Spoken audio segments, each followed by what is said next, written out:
Mungkin saya sapa dulu ya rekan-rekan Binusian, apa kabar? Salam kenal, tadi udah dikenalkan oleh Bu Sari, saya Ilham Gumawibowo. Selamat ya Pak, baru Terima wisuda. kasih Bu Jadi Sari. saya dan Pak Ilham ini kita berbeda angkatan. Saya di batch ketiga, saya masuk di tahun 2019. Pak Ilham masuk tahun berapa Pak? 2022 Bu Sari. 2022. CG, tadi juga saya sampaikan ISG ya Bu ya. Itu mata kuliah yang kita dapatkan saat nanti mungkin teman-teman join dengan magister akuntansi. Semoga setelah ini Bu bisa merapat ke Jakarta Bu. Sekalian Bu. Bisa berkumpul dengan keluarga Berkumpul ya, dengan lebih keluarga supaya bisa lebih intens nanti kita untuk program. handle program-program alumni kita. Amin Pak. Hai teman-teman Binusian, selamat datang di podcast perdana Ikatan Alumni Magister Akuntansi Binus University. Perkenalkan, dengan saya adalah hostnya, nama lengkap saya Trihapsari, biasa dipanggil Sari. Pada episode perdana ini saya akan memperkenalkan Ketua Ikatan Alumni Magister Akuntansi periode 2005 sampai dengan 2028 Binus University, dan sudah hadir di depan saya yaitu Bapak Ilham Gema. Apa kabar Pak Ilham? Baik Bu Sari, apa kabar Bu Sari? Alhamdulillah baik Pak. Nah, Pak Ilham ini adalah Ketua Ikatan Alumni yang Januari kemarin baru saja dilantik ya Pak, dan kebetulan saya adalah wakilnya yang juga menjadi host di podcast perdana ini. Pak Ilham, boleh diperkenalkan dulu Pak. Pak Ilham ini saat ini bekerja di mana, posisinya sebagai apa? Baik, terima kasih Bu Sari. Mungkin saya sapa dulu ya rekan-rekan Binusian, apa kabar? Salam kenal, tadi udah dikenalkan oleh Bu Sari, saya Ilham Gumawibowo. Kebetulan saya diberi kepercayaan mungkin ya untuk sebagai Ketua Ikatan Alumni Magister Akuntansi.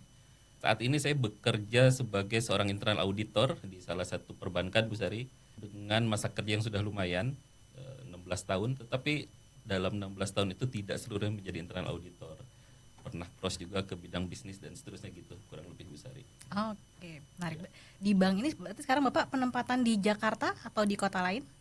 Oh ya, sekarang saya di regional Palembang Bu Sari. Palembang. Ini sudah biasanya kalau ngomongin orang perbankan itu sering mutasi atau pindah-pindah cabang ya. Kalau Pak Ilham ini berarti sudah cabang ke berapa nih Pak? Ya, jadi sejak saya bergabung di tahun 2009 Bu, 2009 itu sudah kurang lebih saya 13 atau 12 unit kerja. Semoga setelah ini Bu bisa merapat ke Jakarta Bu. Bisa berkumpul dengan keluarga ya, dengan lebih keluarga supaya bisa lebih intens nanti kita untuk program. handle program-program alumni kita Bu. Amin Pak, saya doakan juga Pak Ilham segera pindah ke Jakarta.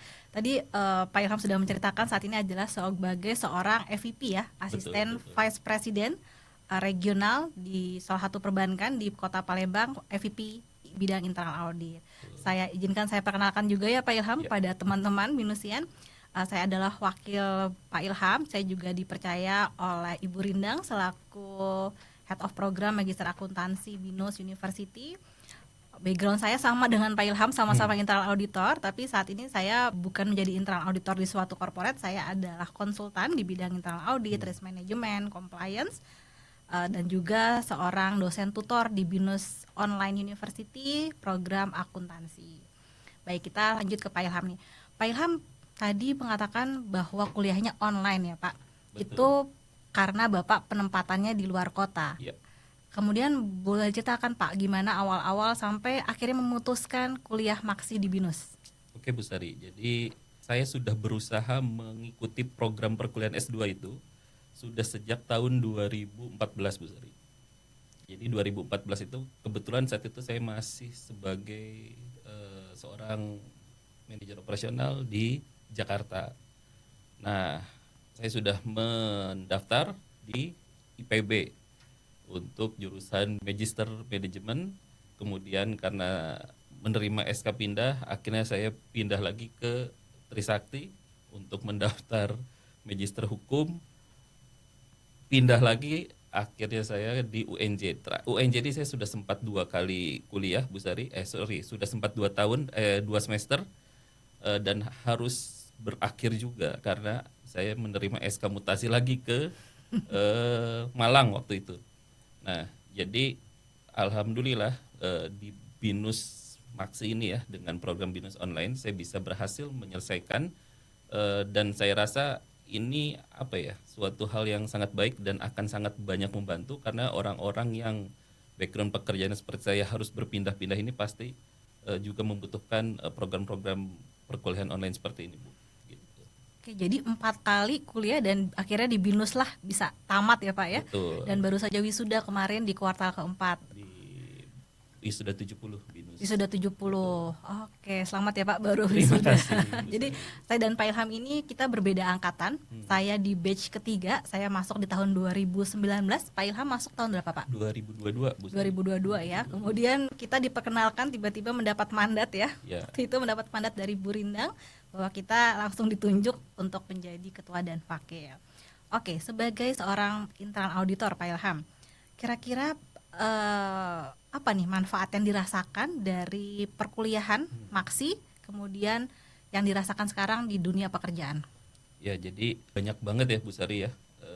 Yang saya senangi perkuliahan di BINUS ini memiliki program-program atau mata kuliah yang terkini kalau saya bilangnya gitu Bu. Dan akhirnya sangat relevan dengan bidang pekerjaan saya. Kita tahu ya sekarang di semua bidang mungkin lagi era shifting ya ke era digitalisasi. Jadi di internal audit saat ini itu juga sama Bu. Kita mengandalkan yang namanya data dan pengolahan data untuk membuat program audit ini supaya bisa lebih efektif dan efisien Bu. Jadi di BINUS itu juga kita ada program-program mata kuliah yang menunjang kegiatan itu Bu. Jadi pemrograman memang kebetulan kan akuntansi kemarin itu tidak ada tuh misalkan mata kuliah yang khusus untuk kait dengan olah data seperti itu memang tidak ada.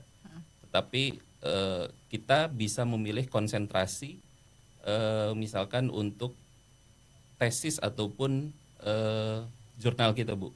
Sebagai contoh saat kemarin saya membuat jurnal itu, jurnal saya terkait dengan regulatory teknologi.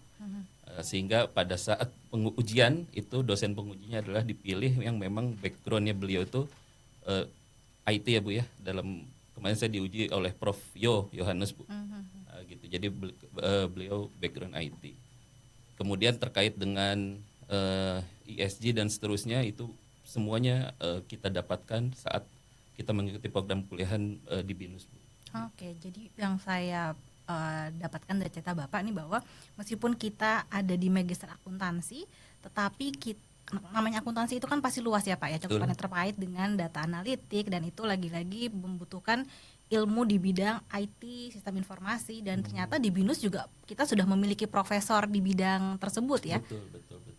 Jadi mungkin hal ya yang membuat saya berpikir ketika akan memasuki Maksi itu saya pikir belajar itu benar-benar kalau kita dulu di S1 akuntansi ya, mungkin teman-teman yang di S1 akuntansi udah belajar akuntansi keuangan lanjutan atau akuntansi advance berapa yang isinya adalah jurnal-jurnal Bu.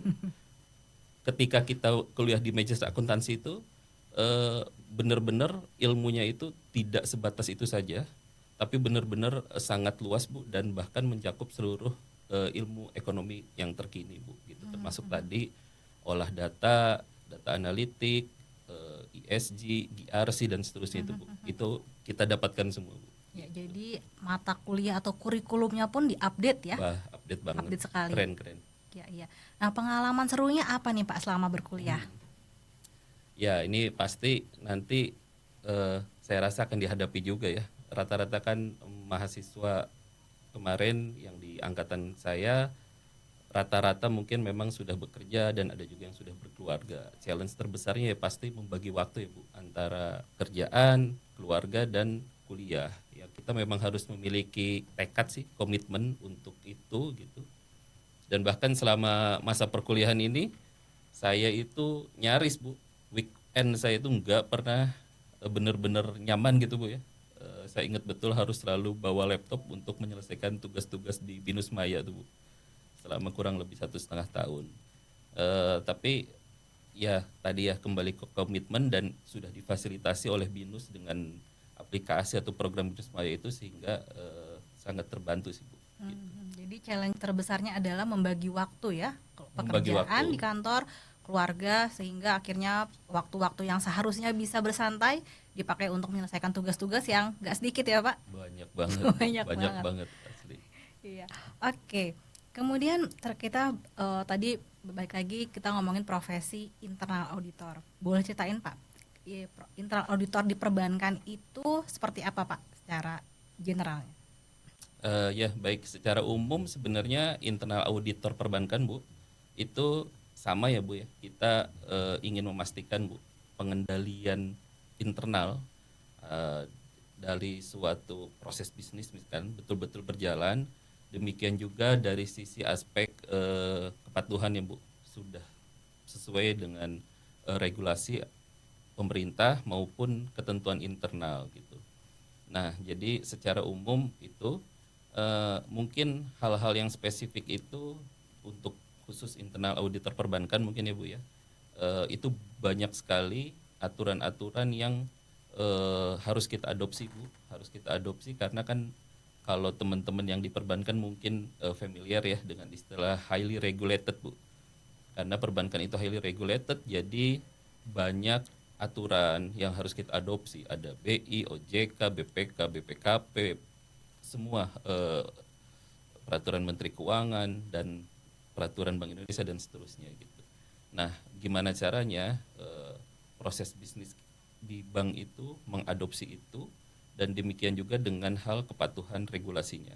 Itu harus kita make sure semua ke dalam program audit yang bisa mencakup hal-hal tadi, Bu. Ya, sekarang ini tadi sudah saya sampaikan di awal, Bu, karena berbasisnya adalah data ya, Bu ya. Jadi untuk semakin meningkatkan efektivitas dan efisiensi audit tuh kita sekarang ini sudah disupport data oleh tim dari kantor pusat, Bu. Sehingga dengan data itu kita bisa langsung mengetahui ya, Bu, kegiatan-kegiatan proses bisnis mana yang ada anomalinya gitu, Bu. Jadi itu. Mhm. Jadi tadi ngomongin internal audit, kalau kita tarik ke atas ini payung besarnya ngomongin tata kelola ya. Betul. Dan tata kelola ini juga tadi Pak Ilham sempat sebutkan ada salah satu mata kuliah di topiknya GCG, Good Corporate Governance. Betul. Berarti ini relevan ya Pak ya dengan mata kuliah dengan perkembangan praktek saat ini. Sangat relevan, Bu, sangat relevan. Jadi GCG tadi juga saya sampaikan, ESG ya, Bu ya. Itu mata kuliah yang kita dapatkan saat nanti mungkin teman-teman join dengan magister akuntansi, cara lebih spesifik kita dapatkan, Bu. Jadi mungkin kalau dalam dunia pekerjaan tanda kutip istilah-istilah keilmuan itu sudah dibungkus dengan regulasi ataupun istilah di dalam dunia kerja kita. Nanti dari sisi perkuliahan kita bisa tahu sebenarnya ini teorinya siapa, latar belakang munculnya teori ini seperti apa, dan bahkan kita nanti bisa kaji penelitian-penelitian terkait dengan teori-teori tersebut, Bu. Jadi pengetahuan kita bisa lebih holistik, Bu, baik dari sisi akademis maupun dari sisi prakteknya di lapangan, seperti itu, Bu. Iya. Menarik sekali Pak. Jadi ngomongin GCG terus juga ngomongin tadi ESG. Nah, kalau ngobrolin ESG, apa sih Pak internal auditor apakah memiliki peran nih dalam memastikan ESG ini, environment, social and governance? Ya, jadi ESG ini kan sekarang menjadi concern ya, Bu, di berbagai perusahaan di Indonesia, khususnya perusahaan-perusahaan yang memang listing di bursa gitu. Nah, perusahaan tempat saya bekerja salah satunya gitu juga sangat concern tentang ESG. Lalu apa kira-kira nih, Bu ya, dari aspek internal auditor terkait ESG ini gitu. Jadi ESG ini contohnya ya, kita sekarang memiliki program audit yang endingnya itu ingin tahu nih, misalkan karena kami perbankan ya, Bu, pembiayaan ini tuh misalkan kita membiayai sektor perkebunan. Nah, ini dampaknya terhadap lingkungan itu seperti apa, Bu? Ini jadi bukan sesuatu hal yang mungkin outputnya hanya soal profit loss ataupun rasio-rasio keuangan, tetapi soal ESG ini dampak terhadap lingkungan yang memang seperti apa ditimbulkan dari pembiayaan kita. Nah, makanya ketika misalkan menurut hasil audit kita dampak lingkungannya itu memiliki isu-isu yang besar, berdampak negatif ke masyarakat, tidak sesuai dengan aspek-aspek ESG, itu kita bisa memberikan input Bu, masukan ke Board of Management gitu, untuk merevisi Bu ya kebijakan tentang pemberian audit misalkan pada sektor tertentu. Pemberian kredit pada sektor tertentu. Seperti itu sih Bu. Di ESG ini mungkin tolak ukur keberhasilannya di dalam perusahaan itu tidak sejelas pada aspek-aspek keuangan Bu, yang rasio-rasionya bisa kita ukur gitu. Memang agak abstrak, tetapi ini sudah kita lakukan dan kita sebagai internal audit sangat berperan untuk bisa memberikan output-output kepada manajemen terkait proses untuk perbaikan proses bisnis seperti itu Bu. Oke, berarti tujuannya adalah internal audit satu perusahaan juga ingin memastikan bahwa ESG-nya berjalan dan supaya tidak ada kalau di laporan keuangan ngomongin overstated, artinya harusnya labanya katakanlah 100 dilaporkan 150. ESG pun juga seperti itu ya Pak, supaya tidak ada overclaim atas yang dilaporkan.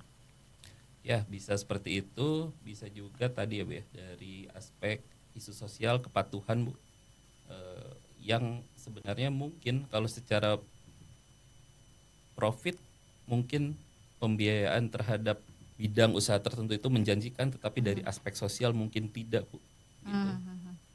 Sebenarnya tidak ada masalah dengan profitabilitas gitu, tetapi aspek-aspek sosial lingkungan itu yang mungkin bisa kita berikan masukan ya untuk dilakukan perbaikan dalam proses bisnisnya seperti itu. Oke, berarti tujuannya adalah untuk menganalisa bahwa ketika contohnya pemberian kredit nggak hanya sekedar untung dalam nominal rupiah saja ya, tapi kita juga perlu memperhatikan adanya integrasi antara environment, sosial, governance seperti itu ya Pak ya. Betul, jadi cukup ya sebuah pekerjaan yang challenging ya. Banget Bu. Internal auditor harus bisa menguasai bidang keuangan, bidang ESG juga. Betul. Seperti itu. Kalau kayak gitu Pak, tadi ngomongnya ternyata internal auditor itu pekerjaannya sangat berbeda ya dengan external auditor. External auditor fokus ke memeriksa laporan keuangan sehingga akhirnya mengeluarkan suatu opini. Jadi laporan keuangan ini opininya apa, apakah telah sesuai dengan standar akuntansi keuangan yang berlaku. Kalau internal auditor, aspek keuangan hanya salah satu bagian saja ya. Nah kalau gitu tantangan dan peluang untuk teman-teman ataupun tantangan peluang di dunia internal audit saat ini apa Pak Ilham? Ya betul Bu Sari, jadi tadi ya, kebetulan saya juga dulu seorang internal auditor Bu di salah satu kantor akuntan. Outputnya tadi ya berupa pendapat ya Bu ya, atau opini. Di internal auditor ini menurut saya aspeknya lebih luas Bu, karena tadi ya selain juga kita kadang diminta second opinion juga Bu, tapi kita juga harus dapat memperbaiki kelemahan dalam proses bisnis gitu. Challengingnya di situ Bu, kadang seperti yang tadi saya bilang ya, di satu sisi mungkin secara profitabilitas pembiayaan ke sektor tertentu itu sangat profitable Bu, tetapi kita sebagai internal audit juga harus memiliki apa ya Bu, kepekaan dan integritas ya Bu, untuk bisa menyatakan bahwa ini memiliki dampak-dampak sosial lingkungan yang memang misalkan kurang baik ya Bu. Jadi misalkan untuk itu kita memberikan program perbaikan misalkan terkait isu-isu green crime dan seterusnya Bu. Gitu. Itu Bu. Jadi challengingnya profitabilitas atau profitable dari sisi bisnis, tetapi dari kacamata internal audit mungkin memiliki dampak sosial dan itu pasti akan menjadi suatu apa ya Bu, diskusi atau perdebatan mungkin seperti itu Bu. Oke, jadi perannya internal audit itu bukan sekedar mengecek compliance saja, tapi lebih dari itu ya, bisa menjadi advisor bagi manajemen perusahaan. Betul Bu. Seperti itu. Oke Pak, pertanyaan penutup, kalau yang pesan yang disampaikan untuk teman-teman yang ingin melanjutkan misalnya tertarik ke bidang internal audit seperti apa Pak Ilham? Oh ya, jadi untuk teman-teman mungkin supaya stay relevan ya dengan perkembangan saat ini, nanti teman-teman itu selain menguasai bidang akuntansi ya Bu, bidang akuntansi yang di dalamnya adalah juga terkait dengan internal audit, teman-teman itu bisa untuk mengasah profesionalisme dan kematangan dalam pengetahuannya itu dengan mengikuti misalkan Bu sertifikasi-sertifikasi yang sifatnya profesional Bu. Mungkin dalam bidang internal audit itu ada CIA, Certified Internal Auditor, ataupun ada di dalam bidang investigasi misalkan CF, Certified Financial Examiner, Fraud Examiner, CFE ya, seperti itu. Nah, hal-hal seperti itu yang nantinya akan membuat teman-teman untuk terus dapat berkontribusi ya, terhadap bidang pekerjaan yang khususnya terkait dengan akuntansi dan auditing, begitu. Jadi tadi seperti yang disampaikan bahwa S2 penting ya untuk meningkatkan pengetahuan. Betul. Plus ditambah dengan sertifikasi profesi untuk lebih bisa meningkatkan value diri kita, seperti itu. Betul, value diri yang pada akhirnya akan bermanfaat nih buat lingkungan di sekitar kita, Bu. Terima kasih Pak Ilham untuk ngobrol-ngobrolnya pada podcast perdana ini. Kita mendapatkan insight yang cukup menarik, sangat banyak. Terima kasih juga saya ucapkan kepada ARO, BINUS Alumni Relation Office, Prodi Magister Akuntansi BINUS, Knowledge Management dan Innovation Center, dan tentunya BINUS University, sehingga terselenggaranya podcast perdana ini. Sampai berjumpa di podcast berikutnya. Salam BINUSian.